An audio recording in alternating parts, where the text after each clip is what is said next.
झालर है चमके, फूलों की लड़ियां गमके, चम चम झालर है चमके, जगमग करता तेरा द्वार माँ। किसने सजाया है, किसने सजाया है तेरा प्यारा ये दरबार माँ।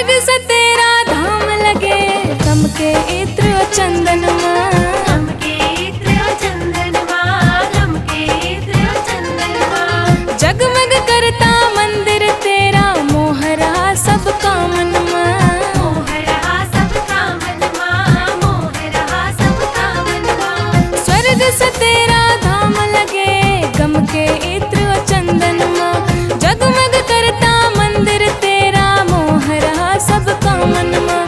पलक न कोई झपकाए, देखन देवता भी आए, हाँ पलक न कोई झपकाए, देखन देवता भी आए, सब पूछे बारंबार माँ। किसने सजाया है, किसने सजाया है तेरा प्यारा ये दरबार माँ। किसने सजाया है, किसने सजाया है तेरा प्यारा ये दरबार माँ।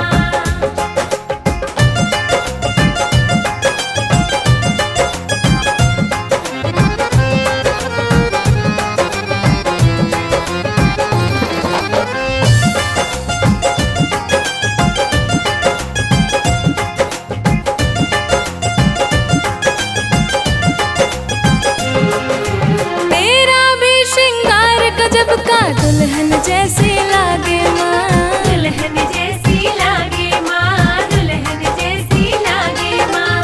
धन्य हुए हम दर्शन पाकर, भाग्य हमारे जागे माँ, भाग्य हमारे जागे माँ, भाग्य हमारे जागे माँ। तेरा भी श्रृंगार गजब का दुल्हन जैसी लागे माँ। धन्य हुए हम दर्शन पाकर, भाग्य हमारे जागे माँ। हम तेरे चरण पखारे, तेरी आरती उतारे, हम तेरे चरण पखारे, तेरी आरती उतारे, करते तेरी जयकार माँ। किसने सजाया है, किसने सजाया है तेरा प्यारा ये दरबार माँ। किसने सजाया है, किसने सजाया है तेरा प्यारा ये दरबार माँ।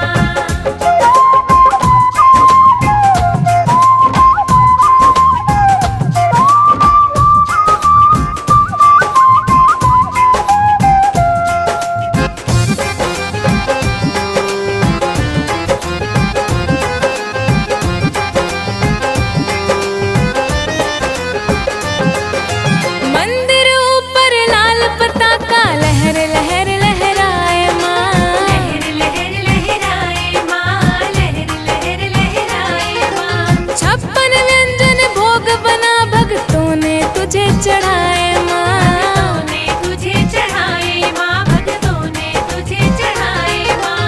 मंदिर ऊपर लाल पताका, लहर लहर लहराए माँ।